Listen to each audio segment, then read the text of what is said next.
আপনি বলেছেন সহিহ আকীদা জানার জন্য কি কি বই পড়া যায়। আরবিতে তো অসংখ্য বই আছে, সালাফে সালেহীনের প্রচুর সুন্দর সুন্দর বই আছে। আকীদার ফুল ডেসক্রিপশন দিয়ে কোরআন সুন্নাহ ভিত্তিক আলোচনা সহ চমৎকার সব বই আছে। সেগুলো আমি আমার ছোট্ট আকীদা বিষয়ক যে গ্রন্থ আহলুস সুন্নাহ ওয়াল জামাতের আকীদা, সেখানের বিবিলিওগ্রাফিতে অর্থাৎ গ্রন্থপঞ্জিতে আমি উল্লেখ করেছি। আর বাংলা ভাষায় যে বইগুলো আমাদের কাছে ইতোমধ্যে অনুদিত হয়ে অথবা বাংলায় লিখিত আকারে এসেছে, এর মধ্যে কয়েকটি উল্লেখযোগ্য বই আপনাদের সামনে আমি উল্লেখ করছি। একটি হচ্ছে শারহুল আকিদাতি তাহাউইয়া। শারহুল আকিদাতি তাহাউইয়া, ইমাম তাহাবির যে মুখতাসার আল আকিদা আছে সেটাকে ব্যাখ্যা গ্রন্থ হিসাবে চমৎকার সরা করেছেন, উল্লেখ করেছেন ইবনে আবিল ইজ আল হানাফি। তিনি একজন বড় ইমাম ছিলেন।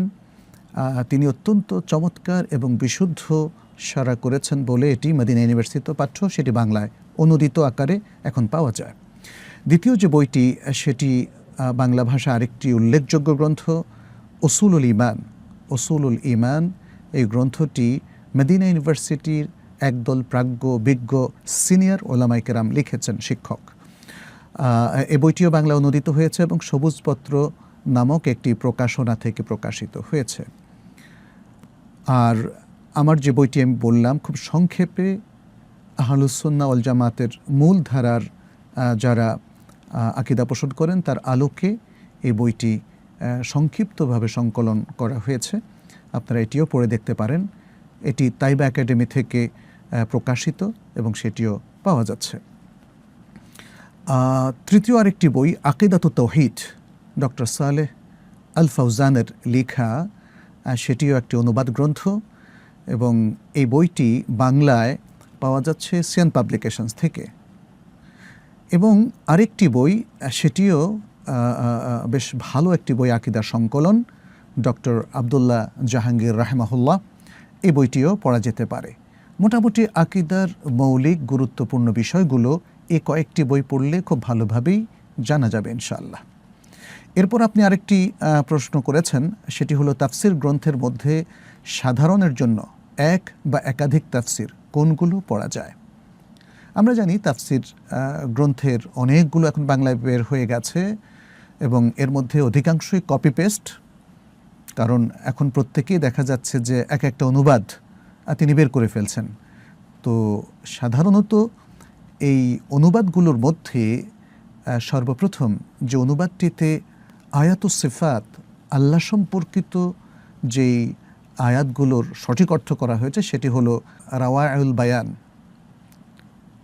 আল বায়ান ফাউন্ডেশন কর্তৃক প্রকাশিত একটি অনুবাদ গ্রন্থ। অনুবাদও কিন্তু এক ধরনের তাফসির, সংক্ষিপ্ত তাফসির, কারণ এটা হলো তারজামাতু মাআনি আল কোরআন, আল কোরআনের অর্থের অনুবাদ, এটাই তাফসির মূলত।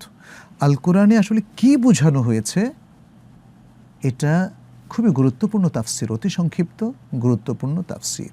তাফসির বলতে আমরা সাধারণত বুঝি অনেক ব্রড তাফসির, না, আসলে এই যে প্রত্যেকটা আয়াত থেকে কি মুরাদ, কি বোঝা যায় এবং অ্যাকিউরেট মিনিংটা পেশ করা, অথেন্টিক অর্থটা বা বিশুদ্ধ অর্থটা পেশ করা, এটা হচ্ছে তাফসির। এই জন্য আমরা দেখি মুজাম্মা আল মালিক ফাহাদ, সৌদি আরবের যে কিং ফাহাদ কোরআন কমপ্লেক্স আছে, সেখান থেকে সংক্ষিপ্ত যে তাফসিরটা বের করা হয়েছে এটাকে বলা হয় তাফসির আল মুয়াসসার। আর তাফসির আল মুয়াসসার, আর তাফসির আল মুয়াসসার অর্থ তাফসির মেড ইজি, অর্থাৎ খুব সহজ তাফসির। সেখানে মূলত প্রাধান্য দেওয়া হয়েছে আরবি থেকে আরবিতে সহজ সরল অর্থ করা। আর আমরা যখন বাংলায় অর্থ করি এটাও সংক্ষিপ্ত তাফসির। যাই হোক, আমি আমার জানা মতে দেখেছি আল বায়ান ফাউন্ডেশনের এই অনুবাদের মধ্যে সর্বপ্রথম বাংলা ভাষায় যতগুলো অনুবাদ হয়েছে তার মধ্যে আয়াতুস সিফাতের ব্যাপারে খুবই সতর্কতার সাথে অর্থ করা হয়েছে এবং এটা খুবই গুরুত্বপূর্ণ আকীদার একটা প্রসঙ্গ যে আল্লাহর সিফাতগুলো কি তাবিল করা যাবে, আল্লাহর সিফাতগুলো কি মাজাজ বা রূপক অর্থ বলা যাবে, হাকিকি অর্থটাকে অস্বীকার করে। হ্যাঁ, সুতরাং সে অর্থটা এই গ্রন্থে সুন্দরভাবে দেওয়া হয়েছে। এরপরে তার আলোকে আরও কিছু অনুবাদ গ্রন্থ অবশ্য এখন বের হয়েছে বায়ান ফাউন্ডেশনের এই অনুবাদকে অনুসরণ করে। আর একটু বিস্তারিত তাফসির গ্রন্থের মধ্যে আমি 3টা তাফসিরকে এখন উল্লেখ করব।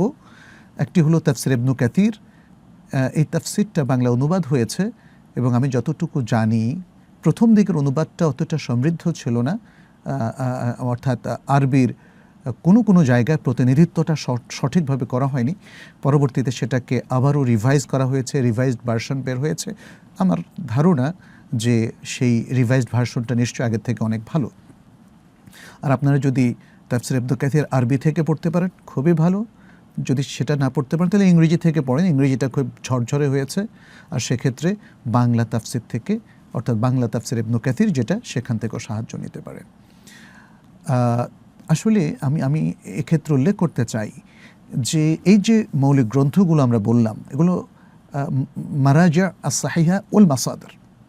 এই যে মাসাদিরগুলো আরবি না জানলে কিন্তু তার অনুবাদ থেকে সেই আসলে ক্রিমটা পাওয়া যায় না, সেই মূল বিষয়টা, রূপরেখাগুলো পাওয়া যায় না যেটা আরবি থেকে পাওয়া যায়। এই জন্য আপনাদের অবশ্যই আরবি শিখতে হবে এবং এই তাফসিরগুলো আরবিতে পড়াটাই আমি উত্তম মনে করছি।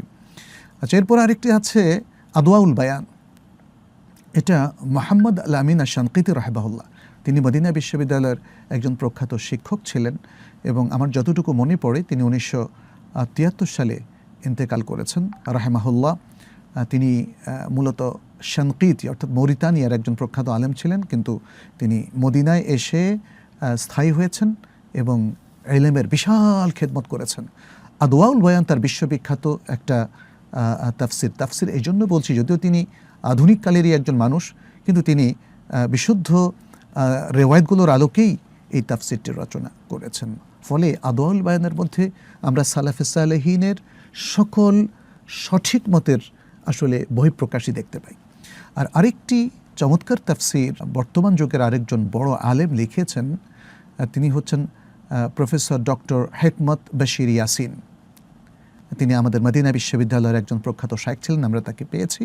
তিনি আত-তাফসির আস-সাহিহ লিখেছেন, অর্থাৎ প্রাচীন এবং সালাফের যতগুলো তাফসির গ্রন্থ আছে সেখানকার সহি রেওয়ায়েতগুলোকে তিনি একসাথ করে আত-তাফসির আস-সাহিহ লিখেছেন। এই বইটি অনুবাদ হওয়া দরকার বাংলায়, তবে আরবিতে যারা পড়তে পারেন তারা এই বই থেকে আপনি তাফসিরের মূল তথ্যগুলো নিতে পারেন এবং সেটাই আমাদের জন্য সঙ্গত হবে।